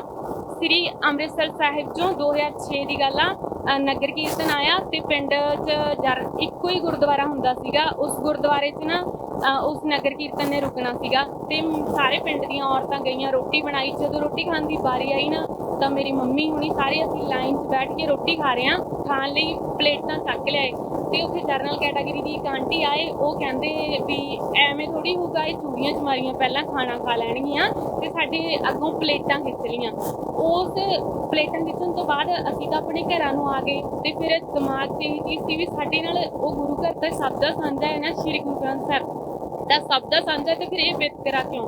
ਤੇ ਫਿਰ ਜਿਹੜਾ ਉਹ ਪਿੰਡ ਦਾ ਸਰਪੰਚ ਸੀ ਉਹਨੇ ਕਾਫੀ ਵਾਰ ਮੰਮੀ ਉਹਨਾਂ ਦੇ ਹੱਥ ਪੈਰ ਜੋੜੇ ਵੀ ਚਲੋ ਖਾਓ ਖਾਣਾ, ਤੁਸੀਂ ਆਓ, ਐਵੇਂ ਨਹੀਂ, ਉਹਦਾ ਦਿਮਾਗ ਖਰਾਬ ਆ। ਉਸ ਦਿਨ ਤਾਂ ਅਸੀਂ ਚਲੇ ਗਏ, ਪਰ ਦੂਸਰੇ ਦਿਨ ਮੇਰੀ ਮੰਮੀ ਉਹਨਾਂ ਨੇ ਸਾਰੀਆਂ ਔਰਤਾਂ ਨੇ ਡਿਸੀਜਨ ਲਿਆ ਵੀ ਆਪਾਂ ਕੋਈ ਐਸੀ ਸਾਮਲੜ ਜਗ੍ਹਾ ਉੱਥੇ ਗੁਰੂ ਘਰ ਬਣਾ ਲਈਏ ਤਾਂ ਕਿ ਸਾਡੇ ਨਾਲ ਇੱਜ਼ਤ ਨਾਲ ਲੋਕ ਪੇਸ਼ ਆਉਣ, ਨਾ ਕਿ ਇਹ ਵਿਤਕਰਾ ਹੋਵੇ। ਫਿਰ ਮੇਰੇ ਮੰਮੀ ਹੁਣਾਂ ਨੇ ਲੀਡ ਕੀਤੀ ਉਹ ਚੀਜ਼ ਤੇ ਔਰਤਾਂ ਨੂੰ ਇਕੱਠਾ ਕੀਤਾ ਤੇ ਇੱਕ ਨਿਸ਼ਾਨ ਸਾਹਿਬ ਚੜਾ ਦਿੱਤਾ ਸਾਮਲਾੜ 'ਚ। ਪਿੰਡ ਦੇ ਨਾ ਜੋ ਸਰਪੰਚ ਸੀ ਉਸ ਟਾਈਮ, ਉਹਨਾਂ ਨੇ ਜਗ੍ਹਾ ਦੇ ਦਿੱਤੀ ਮੰਮੀ ਹੁਣਾਂ ਨੂੰ ਵੀ ਤੁਸੀਂ ਇੱਥੇ ਕਰ ਲਓ, ਜੇ ਸਾਡੇ ਇਹ ਭਾਈਚਾਰਾ ਨਹੀਂ ਤੁਹਾਡੇ ਨਾਲ ਸਹਿਮਤ ਹੈਗਾ ਤਾਂ ਜਿਹੜੇ ਜਰਨਲ ਕੈਟਾਗਰੀ ਦੇ ਲੋਕ ਸੀ ਪਿੰਡ ਦੇ, ਉਹਨਾਂ ਨੇ ਪੁਲਿਸ ਬੁਲਾ ਲਈ ਤੇ ਪੁਲਿਸ ਬੁਲਾਉਣ ਤੋਂ ਬਾਅਦ ਮੰਮੀ ਹੁਣਾਂ ਨੂੰ ਕਹਿੰਦੇ ਵੀ ਤੁਹਾਨੂੰ ਪੁਲਿਸ ਫੜ ਕੇ ਲੈ ਜਾਏਗੀ, ਪਰ ਮੰਮੀ ਹੁਣੇ ਨਹੀਂ ਡਰੇ, ਉਹਨਾਂ ਨੇ ਪੁਲਿਸ ਦੇ ਆਉਣ ਤੋਂ ਪਹਿਲਾਂ ਹੀ ਨਿਸ਼ਾਨ ਸਾਹਿਬ ਝਾੜਤਾ ਔਰ ਗੁਰਦੁਆਰੇ ਦੀ ਨੀਂਹ ਰੱਖਤੀ। ਫਿਰ ਉਸ ਜਿਹੜਾ ਉਹ SHO ਆਇਆ ਉਹਨੇ ਕਿਹਾ ਕਿ ਡੁੱਬ ਕੇ ਮਰ ਜਾਣਾ ਚਾਹੀਦਾ ਐਸੇ ਸਮਾਜ ਨੂੰ ਜੋ ਵਿਤਕਰਾ ਕਰਦਾ ਹੈ। ਤੇ ਦੇਖੋ ਤੁਸੀਂ ਬੰਦੇ ਪੁਲਿਸ ਬੁਲਾ ਰਹੇ ਹੋ ਤੇ ਔਰਤਾਂ ਨਿਸ਼ਾਨ ਸਾਹਿਬ ਝਾੜ ਰਹੀਆਂ ਨੇ, ਤੇ ਇਸ ਤਰ੍ਹਾਂ ਵਿਤਕਰਾ ਨਹੀਂ ਹੋਣਾ ਚਾਹੀਦਾ। ਉਹ ਗੱਲ ਵੀ ਮੇਰੇ ਹਮੇਸ਼ਾ ਦਿਲ 'ਚ ਰਹਿੰਦੀ ਸੀ ਤੇ ਮੈਂ ਕਹਿੰਦੀ ਸੀ ਵੀ ਸਾਰੇ ਸਾਂਝੇ ਰਹਿਣ, ਸਭ ਨੂੰ ਇੱਜ਼ਤ ਮਿਲਣੀ ਚਾਹੀਦੀ ਆ। ਪਰ ਜਦੋਂ ਅਸੀਂ ਜ਼ਮੀਨ ਲਈ ਨਾ ਗੱਲ ਸ਼ੁਰੂ ਕੀਤੀ ਤਾਂ ਪਿੰਡ 'ਚ ਵੀ ਕੁੜੀਆਂ ਨੇ ਤੇ ਉੱਪਰੋਂ ਇਹ ਦਲਿਤ ਭਾਈਚਾਰੇ ਦੀਆਂ ਕੁੜੀਆਂ ਨੇ, ਤਾਂ ਇਹਨਾਂ ਨੂੰ ਇਹ ਕਿਵੇਂ ਉੱਠ ਸਕਦੀਆਂ ਨੇ, ਕਿਵੇਂ ਆਵਾਜ਼ ਉਠਾ ਸਕਦੀਆਂ ਨੇ ਵੀ ਸਾਨੂੰ ਸਾਡੀ ਉਹ 17 ਬਿੱਗੇ ਜ਼ਮੀਨ ਦਿੱਤੀ ਜਾਵੇ। ਜਦੋਂ ਵੀ ਗੱਲ ਹੋਣੀ, ਬੋਲੀ ਹੋਣੀ, ਇੰਨਾ ਕੁ ਜ਼ਿਆਦਾ ਸਾਨੂੰ ਸੁਣਾਇਆ ਜਾਣਾ, ਇੰਨਾ ਕੁ ਜ਼ਿਆਦਾ ਬੋਲਿਆ ਜਾਣਾ, ਚੂੜੀ ਚਮਾਰੀ, ਕੁੱਤੀਆਂ ਚਮਾਰੀਆਂ, ਕੀ ਨਹੀਂ ਸੁਣਨ ਨੂੰ ਮਿਲਿਆ। ਸ਼ਾਇਦ ਕਿਸੇ ਨੂੰ ਬੁਰਾ ਲੱਗੇ ਵੀ ਮੈਂ ਇਸ ਤਰ੍ਹਾਂ ਸਿੱਧਾ ਬੋਲ ਰਹੀ ਹਾਂ, ਪਰ ਜੋ ਮੈਂ ਆਪਣੇ ਤੇ ਹੰਡਾਇਆ, ਉਹ ਕਹਿੰਦੇ ਆ ਨਾ ਵੀ ਜਿੰਨਾ ਚਿਰ ਸਾਡੇ ਤੇ ਬੀਤੇ ਨਾ ਸਾਨੂੰ ਅਹਿਸਾਸ ਨਹੀਂ ਹੁੰਦਾ ਵੀ ਉਹ ਕੀ ਦਰਦ ਆ। ਮੈਂ ਉਸ ਦਰਦ ਨੂੰ ਬਹੁਤ ਸਿਹਾਗਾ ਤੇ ਜਦੋਂ ਵੀ ਬੋਲੀ ਹੋਣੀ ਅਸੀਂ ਰੱਦ ਕਰਵਾਉਣੀ, ਕਦੇ ਧਰਨਾ ਲਗਾ ਕੇ, ਕਦੇ ਕਿਵੇਂ। ਮੇਰੀ ਛੋਟੀ ਭੈਣ ਤੇ ਜਿਹੜੀਆਂ ਮੇਰੇ ਨਾਲ ਕੁੜੀਆਂ ਸੀ ਹਮੇਸ਼ਾ ਅਸੀਂ ਲੜਦੇ ਹੀ ਆਏ ਤੇ ਸਰਪੰਚ ਨੇ ਬੋਲਣਾ ਤੁਸੀਂ ਕਿੱਥੇ ਬਾਲੋਗੇ ਉਹ ਜ਼ਮੀਨ, ਤੁਸੀਂ ਐਸੀ ਕਿੱਥੇ ਬਾਲੋਗੇ, ਐ ਕਰ ਲੋਗੇ 3 ਮਹੀਨਿਆਂ 'ਚ ਲੜ ਕੇ, ਇਹ ਕਰ ਲੋਗੇ ਵੋ। ਅਸੀਂ ਕਹਿਣਾ ਚਾਚਾ ਜੀ ਤੁਸੀਂ ਸਾਨੂੰ ਜ਼ਮੀਨ ਤਾਂ ਦਿਓ, ਅਸੀਂ ਤੁਹਾਨੂੰ ਬਾਹ ਕੇ ਦਿਖਾਵਾਂਗੇ ਨਾ, ਸਾਡੀ ਜ਼ਿੰਮੇਵਾਰੀ ਆ, ਅਸੀਂ ਸਾਡੇ 17 ਬਿੱਗੇ ਸਾਡਾ ਬਣਦਾ ਹੱਕ। ਮੇਰੀ ਸੋਚ ਹੁੰਦੀ ਸੀ ਵੀ ਸਾਨੂੰ ਸਾਡਾ ਹੱਕ ਹੀ ਕਿਉਂ ਨਹੀਂ ਦਿੱਤਾ ਜਾਂਦਾ ਤਾਂ ਕਿ ਅਸੀਂ ਵੀ ਉਹ 17 ਬਿੱਗੇ ਵਾਹ ਸਕੀਏ। ਜਦੋਂ ਮੇਰਾ ਉਹਨਾਂ ਨੂੰ ਸਵਾਲ ਸੀ ਵੀ ਤੁਸੀਂ 200 ਬਿੱਗੇ ਦੇ ਮਾਲਕ ਹੋ ਕੇ ਇਹ ਜ਼ਮੀਨ ਤੇ ਅੱਖ ਰੱਖ ਰਹੇ ਹੋ, ਤੇ ਜੇ ਸਾਡੇ ਕੋਲ ਜ਼ਮੀਨ ਨਹੀਂ ਸਾਡਾ ਕੀ ਹਾਲ ਆ, ਸਾਡੀਆਂ ਔਰਤਾਂ ਨਾਲ ਤੁਸੀਂ ਕਿੰਨੀ ਬਦਸਲੂਕੀ ਕਰਦੇ ਹੋ। ਹਮੇਸ਼ਾ ਵਿਤਕਰਾ ਹੁੰਦਾ ਆਇਆ ਸੀ, ਹੁੰਦਾ ਵੀ ਆ, ਤੇ ਮੈਨੂੰ ਵੀ ਮਾਣ ਮਹਿਸੂਸ ਹੁੰਦਾ ਕਿ ਮੈਂ ਇੱਕ ਔਰਤ ਹਾਂ ਤੇ ਮੈਂ ਇੱਕ ਕੁੜੀ ਹੋ ਕੇ ਲੜੀ ਤੇ ਉਸ ਪਿੰਡ ਦੇ ਸਰਪੰਚ ਨੂੰ ਮੈਂ ਐਸੀ ਮੂੰਹ ਦੀ ਮਾਰ ਮਾਰੀ ਨਾ ਕਿ ਅੱਜ ਤੱਕ ਉਹ ਉੱਠ ਨਹੀਂ ਪਾਏ ਹੈਗੇ ਤੇ ਹਮੇਸ਼ਾ ਐਵੇਂ ਹੀ ਰਹਿਣਗੇ। ਮੇਰੀ ਉਹ ਲੜਾਈ ਨਾ ਇਕੱਲੇ ਐਵੇਂ ਨਹੀਂ ਸੀ ਵੀ ਜਰਨਲ ਸਮਾਜ ਨਾਲ ਆ ਜਾਂ ਕਿਸੇ ਨਾਲ ਆ, ਉਹ ਮੇਰੀ ਖੁਦ ਨਾਲ ਵੀ ਸੀ, ਕਿਉਂਕਿ ਮੇਰੇ ਸਮਾਜ 'ਚ ਵੀ ਲੜਨ ਦੀ ਤਾਕਤ ਨਹੀਂ ਸੀ। ਮੈਂ ਉਸ ਸਮਾਜ ਨੂੰ ਸਿਖਾਉਣਾ ਚਾਹੁੰਦੀ ਸੀ ਕਿ ਉੱਠੋ, ਜਾਗੋ, ਆਪਣੇ ਹੱਕਾਂ ਲਈ ਲੜੋ। ਤੇ ਜਦੋਂ ਮੈਂ ਇਹ ਚੀਜ਼ ਸ਼ੁਰੂ ਕੀਤੀ ਤਾਂ ਮੈਨੂੰ ਮੇਰੇ ਸਮਾਜ ਨੇ ਵੀ ਦੁਤਕਾਰਿਆ, ਕਿਉਂਕਿ ਕੁੜੀਆਂ ਦਾ ਉੱਠਣਾ ਤੁਸੀਂ ਸੋਚ ਸਕਦੇ ਹੋ ਵੀ ਜਦੋਂ ਇੱਕ ਕੁੜੀ ਬੋਲਦੀ ਹੈ ਸਾਨੂੰ ਪੜ੍ਹਨ ਦਾ ਹੱਕ ਆ, ਹਰ ਕੁੜੀ ਕਹਿੰਦੀ ਹੈ ਮੈਨੂੰ ਮੇਰਾ ਜਿਹੜਾ ਡੈਡੀ ਆ ਉਹ ਮੇਰੇ ਭਰਾ ਦੇ ਬਰਾਬਰ ਸਮਝਦਾ ਗਾ, ਪਰ ਉਹ ਸਿਰਫ ਤੁਹਾਨੂੰ ਪੜ੍ਹਾਈ ਨੂੰ ਲੈ ਕੇ ਸਮਝਦਾ ਹੈ। ਜਦੋਂ ਸਾਡੇ ਮਾਂ-ਬਾਪ ਸਾਨੂੰ ਸਾਡੇ ਹੱਕਾਂ ਲਈ ਲੜਨ ਲਈ ਪ੍ਰੇਰਿਤ ਕਰਦੇ ਨੇ, ਉਦੋਂ ਸਾਨੂੰ ਸਮਝ ਆਉਂਦਾ ਹੈ ਕਿ ਸਾਨੂੰ ਸੱਚੀ ਹੀ ਸਾਡੇ ਮਾਂ-ਬਾਪ ਸਾਡੇ ਭਰਾ ਦੇ ਬਰਾਬਰ ਸਮਝਦੇ ਨੇ। ਤੇ ਮੈਨੂੰ ਮਾਣ ਹੁੰਦਾ ਕਿ ਮੇਰਾ ਡੈਡੀ ਇੱਕ ਅਜਿਹਾ ਇਨਸਾਨ ਆ ਜੋ ਮਜ਼ਦੂਰੀ ਕਰਦੇ ਹੋਏ ਵੀ ਮੈਨੂੰ ਉਹ ਚੀਜ਼ਾਂ ਸਿਖਾ ਰਿਹਾ ਸੀ। ਮੇਰੀ ਮਾਂ ਲੜ ਰਹੀ ਸੀ ਕਿ ਤੂੰ ਵੀ, ਮੈਨੂੰ ਉਹ ਚੀਜ਼ ਤੋਂ ਹੌਸਲਾ ਮਿਲਦਾ ਸੀਗਾ।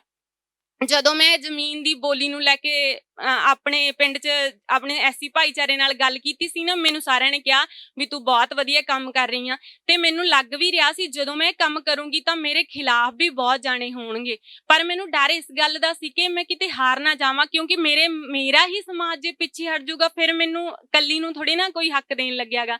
ਪਰ ਜਦੋਂ ਮੇਰੀਆਂ 11 ਕੁੜੀਆਂ ਅਸੀਂ ਖੜੇ ਰਹੇ ਨਾ ਤਾਂ ਅਸੀਂ ਉਹ ਜ਼ਮੀਨ ਜਿੱਤ ਲਈ ਤੇ ਉਹ ਜ਼ਮੀਨ ਤੇ ਵਹਾਈ ਕੀਤੀ ਤੇ ਸਾਨੂੰ ਬਹੁਤ ਮਾਣ ਮਹਿਸੂਸ ਹੁੰਦਾ ਕਿ ਅਸੀਂ ਉਹ ਜ਼ਮੀਨ ਤੇ ਜਾ ਕੇ ਵਹਾਈ ਕਰਦੇ ਹਾਂ, ਸਾਗ ਤੋੜਨ ਜਾਂਦੇ ਹਾਂ ਆਪਦੀ ਇੱਜ਼ਤ ਮਾਣ ਨਾਲ। ਪਰ ਉਹ ਜਿਹੜੇ ਜਰਨਲ ਕੈਟਾਗਰੀ ਦੇ ਬੰਦੇ ਸੀਗੇ ਅੱਜ ਵੀ ਉਹ ਇਹ ਮਹਿਸੂਸ ਕਰਦੇ ਨੇ, ਹੁਣ ਮਹਿਸੂਸ ਕਰਦੇ ਨੇ ਵੀ ਅਸੀਂ ਗਲਤੀ ਕੀਤੀ ਸੀ ਸ਼ਾਇਦ ਕਿਸੇ ਦੇ ਪਿੱਛੇ ਲੱਗ ਕੇ, ਜਾਂ ਸਾਡੇ ਵਿੱਚ ਨਾ ਇੱਕ ਤੇ ਜੱਟ ਹੁੰਦਾ ਤੇ ਜੇ ਉਹਦੇ ਪਿੱਛੇ ਬਾਦ ਲੱਗ ਜੇ ਨਾ, ਚਾਹੇ ਉਹ ਕੋਈ ਵੀ ਕਾਸਟ ਆ, ਜਦੋਂ ਉਹਦੇ ਪਿੱਛੇ ਬਾਦ ਲੱਗ ਜਾਂਦਾ ਤਾਂ ਉਹ ਹਮੇਸ਼ਾ ਖਰਾਬ ਕਰਦਾ। ਤਾਂ ਫਿਰ ਜਦੋਂ ਮੇਰਾ ਜੱਟ ਭਾਈਚਾਰੇ ਨਾਲ ਕੋਈ ਐਵੇਂ ਦਾ ਨਹੀਂ ਵੀ ਮੈਨੂੰ ਬਹੁਤ ਨਫ਼ਰਤ ਆ ਜਾਂ ਨਾ, ਪਰ ਮੈਨੂੰ ਉਸ ਇਨਸਾਨ ਨਾਲ ਨਫ਼ਰਤ ਸੀ ਜੋ ਇਹ ਚਾਹੁੰਦਾ ਨਹੀਂ ਸੀ ਵੀ ਅਸੀਂ ਉਹ ਜ਼ਮੀਨ ਲੈ ਕੇ ਵਾਹੀਏ ਤੇ ਉਹਦੇ ਇੱਜ਼ਤ ਨਾਲ ਖੇਤੀ ਕਰ ਸਕੀਏ। ਇਹ ਸਾਰਾ ਕੁਝ ਮੈਂ ਆਪਣੇ ਉੱਪਰ ਹੈ ਨਾ ਮੇਰੇ ਨਾਲ ਬੀਤਿਆ ਗਾ ਤੇ ਮੈਨੂੰ ਪਤਾ ਗਾ ਕਿ ਇੱਕ ਕੁੜੀ ਨੂੰ ਬੋਲਣਾ ਕਿੰਨਾ ਔਖਾ ਹੁੰਦਾ ਪਿੰਡ ਦੇ ਵਿੱਚ, ਪਿੰਡ ਦੀ ਸੱਥ ਦੇ ਵਿੱਚ ਜਿੱਥੇ 200-300 ਹੀ ਨਹੀਂ 1300-1400 ਲੋਕਾਂ ਦਾ ਇਕੱਠ ਆ ਤੇ ਉਹ ਤੁਹਾਨੂੰ ਕਹਿ ਰਹੇ ਨੇ ਕਿ ਤੁਸੀਂ ਇੱਕ ਘਟੀਆ ਨੀਚ ਜਾਤੀ ਦੀਆਂ ਕੁੜੀਆਂ ਹੋ ਤੇ ਤੁਸੀਂ ਕੁਛ ਨਹੀਂ ਕਰ ਸਕਦੀਆਂ। ਤੇ ਉਦੋਂ ਤੱਕ ਸਵਾਲ ਹੋਰ ਜ਼ਿਆਦਾ ਉੱਠ ਜਾਂਦਾ ਹੈ ਕਿ ਮੈਂ ਕਿਉਂ ਨਹੀਂ ਕੁਛ ਕਰ ਸਕਦੀ? ਅਗਰ ਮੈਂ ਦਲਿਤ ਭਾਈਚਾਰੇ ਦੀ ਕੁੜੀ ਹਾਂ ਤਾਂ ਕੀ ਮੈਂ ਆਪਣੇ ਹੱਕ ਨਹੀਂ ਲੈ ਸਕਦੀ? ਕੀ ਮੈਂ ਆਪਣੇ ਹੱਕ ਨਹੀਂ ਮੰਗ ਸਕਦੀ? ਤੇ ਮੈਨੂੰ ਮਾਣ ਮਹਿਸੂਸ ਹੁੰਦਾ ਕਿ ਮੈਂ ਉਹ ਏਕਤਾ ਯੂਥ ਕਲੱਬ ਬਣਾਇਆ, ਉਹਦੇ ਜ਼ਰੀਏ ਮੈਂ ਆਪਣੇ ਪਿੰਡ 'ਚੋਂ ਜ਼ਮੀਨ ਜਿੱਤੀ ਤੇ ਇੱਜ਼ਤ ਮਾਣ ਨਾਲ ਉਹ ਜ਼ਮੀਨ ਦੀ ਵਹਾਈ ਕਰਦੇ ਆ। ਤੇ ਜੋ ਵੀ ਆ ਸਰਪੰਚ ਆ ਜਾਂ ਕੁਛ ਵੀ ਆ, ਸਾਨੂੰ ਕਿਸੇ ਨਾਲ ਕੋਈ ਵੀ ਨਿੱਜੀ ਦੁਸ਼ਮਣੀ ਥੋੜੀ ਹੁੰਦੀ ਆ, ਆਪਦੇ ਹੱਕਾਂ ਲਈ ਲੜਨਾ ਪੈਂਦਾ ਗਾ, ਆਪਦੇ ਆਪ ਨੂੰ ਮਜ਼ਬੂਤ ਕਰਨਾ ਪੈਂਦਾ ਗਾ। ਜੇ ਇੱਕ ਮੰਨ ਲਓ ਕਿ ਕੋਈ ਅਮੀਰ ਆ ਤਾਂ ਉਹ ਆਪਣੇ ਘਰੇ ਹੋਊਗਾ, ਜੇ ਮੈਂ ਗਰੀਬ ਆ ਤਾਂ ਮੈਂ ਇਹਦਾ ਮਤਲਬ ਉਹਨਾਂ ਦੇ ਘਰੇ ਮੰਗਣ ਨਹੀਂ ਜਾਂਦੀ, ਪਰ ਜੋ ਮੇਰਾ ਹੱਕ ਆ ਉਹ ਮੈਂ ਲੈ ਕੇ ਰਹੂੰਗੀ। ਇਹ ਮੇਰੀ ਹਮੇਸ਼ਾ ਤੋਂ ਸੋਚ ਰਹੀ ਆ ਤੇ ਮੇਰੇ ਪੇਰੈਂਟਸ ਨੇ ਵੀ ਸਾਨੂੰ ਹਮੇਸ਼ਾ ਹੀ ਇਹ ਸਮਝਾਇਆ ਵੀ ਆਪਣੇ ਹੱਕਾਂ ਲਈ ਲੜਨਾ ਜ਼ਰੂਰੀ ਆ, ਨਹੀਂ ਤੇ ਫਿਰ ਤੁਸੀਂ ਇੱਕ ਗਾਂ ਦੀ ਤਰ੍ਹਾਂ ਹੋ ਜਾਓਗੇ ਜੋ ਇੱਕ ਕੀਲੇ ਨਾਲ ਬੰਨੀ ਹੋਈ ਆ, ਉਹਨੂੰ ਸਮੇਂ ਸਿਰ ਤੂੜੀ ਦੀ ਸੰਨੀ ਕਰ ਦਿੱਤੀ ਜਾਂਦੀ ਆ ਜਾਂ ਕੁਝ ਵੀ ਕਹਿ ਲਓ ਤੇ ਉਹ ਜੰਜੀਰ ਨਾਲ ਜਕੜੀ ਰਹਿੰਦੀ ਆ। ਪਰ ਮੇਰੇ ਮਾਂ-ਬਾਪ ਨੇ ਇਹਨਾਂ ਜੰਜੀਰਾਂ ਤੋਂ ਸਾਨੂੰ ਮੁਕਤ ਕੀਤਾ ਹੋਇਆ ਤੇ ਮੈਂ ਉਹ ਲੜਾਈ ਲੜੀ ਆ ਤੇ ਮੈਨੂੰ ਬਹੁਤ ਮਾਣ ਮਹਿਸੂਸ ਹੁੰਦਾ ਹੈ ਕਿ ਮੈਂ ਇੱਕ ਕੁੜੀ ਆ ਤੇ ਕੁੜੀ ਹੋ ਕੇ ਮੈਂ ਉਹ ਕੰਮ ਕੀਤਾ ਜੋ ਮੇਰੇ ਪਿੰਡ ਦੇ ਮੁੰਡੇ ਨਹੀਂ ਕਰ ਸਕੇ। ਜੇ ਮੇਰੇ ਸਮਾਜ ਦੇ, ਮੇਰੇ ਭਾਈਚਾਰੇ ਦੇ ਮੁੰਡੇ ਉਹ ਕੰਮ ਕਰਦੇ ਤਾਂ ਸ਼ਾਇਦ ਅਸੀਂ ਅੱਗੇ ਨਾ ਆ ਸਕਦੀਆਂ, ਅੱਗੇ ਆ ਕੇ ਲੜਾਈ ਨਾ ਲੜਦੀਆਂ। ਕੋਈ ਵੀ ਮੁੰਡਾ ਸਾਡੇ ਨਾਲ ਨਹੀਂ ਸੀਗਾ, ਅਸੀਂ ਸਿਰਫ 11 ਕੁੜੀਆਂ ਉੱਥੇ ਸਟਰਗਲ ਕਰ ਰਹੀਆਂ ਸੀ, ਲੜ ਰਹੀਆਂ ਸੀ, ਬੋਲ ਰਹੀਆਂ ਸੀ, ਆਪਣੇ ਹੱਕਾਂ ਲਈ ਚੀਕਾਂ ਮਾਰ ਰਹੀਆਂ ਸੀ ਔਰ ਉਹ ਅਤਿਆਚਾਰ ਤੇ ਅਤਿਆਚਾਰ ਕਰ ਰਹੇ ਸੀ। ਕਦੇ ਗੁੰਡੇ ਭੇਜ ਦਿੰਦੇ ਸੀ, ਕਦੇ ਖੁਦ ਡਾਂਗਾਂ ਛੋਟੀਆਂ ਲੈ ਕੇ ਆ ਜਾਂਦੇ ਸੀ ਮਾਰਨ। ਇਸ ਤਰ੍ਹਾਂ ਇਹ ਮੇਰਾ ਸੰਘਰਸ਼ ਸੀ ਜੋ ਮੈਂ ਜਿੱਤ ਲਿਆ ਤੇ ਮੈਨੂੰ ਬੜਾ ਮਾਣ ਹੈ ਕਿ ਅੱਜ ਮੈਨੂੰ Jatinder sir thank you so much, ਤੁਸੀਂ ਮੈਨੂੰ ਇੱਥੇ ਬੁਲਾਇਆ। ਸਾਰਿਆਂ ਦਾ ਦਿਲੋਂ ਧੰਨਵਾਦ ਹੈ ਕਿ ਤੁਸੀਂ ਮੈਨੂੰ ਬੋਲਣ ਦਾ ਵੀ ਮੌਕਾ ਦਿੱਤਾ, ਮੇਰੀ ਗੱਲ ਰੱਖਣ ਦਾ ਵੀ ਮੌਕਾ ਦਿੱਤਾ। ਤੇ ਆਪਣੀਆਂ ਧੀਆਂ ਨੂੰ ਨਾ ਸਿਰਫ ਪੜ੍ਹਨਾ ਹੀ ਨਾ ਸਿਖਾਓ ਕਿ ਤੁਸੀਂ ਪੜ੍ਹੋ, ਉਹਨਾਂ ਨੂੰ ਕਿਤਾਬੀ ਕੀੜਾ ਨਹੀਂ ਬਣਾਉਣਾ ਚਾਹੀਦਾ, ਉਹਨਾਂ ਨੂੰ ਉਹਨਾਂ ਦੇ ਹੱਕਾਂ ਦੀ ਪਹਿਚਾਣ ਹੋਣੀ ਚਾਹੀਦੀ ਹੈ ਕਿ ਉਹ ਕੀ ਕਰ ਸਕਦੀਆਂ ਨੇਗੀਆਂ। Thank you. ਮੈਂ ਸਾਰਿਆਂ ਦਾ ਬਹੁਤ ਬਹੁਤ ਧੰਨਵਾਦ ਕਰਦੀ ਹਾਂ, ਖਾਸ ਕਰਕੇ ਸਾਡੇ ਸਪੀਕਰਸ ਦਾ ਜਿਹੜੇ ਇੱਥੇ ਆਏ ਤੇ ਆਪਣੇ ਵਿਚਾਰ ਸਾਂਝੇ ਕੀਤੇ। ਧੰਨਵਾਦ।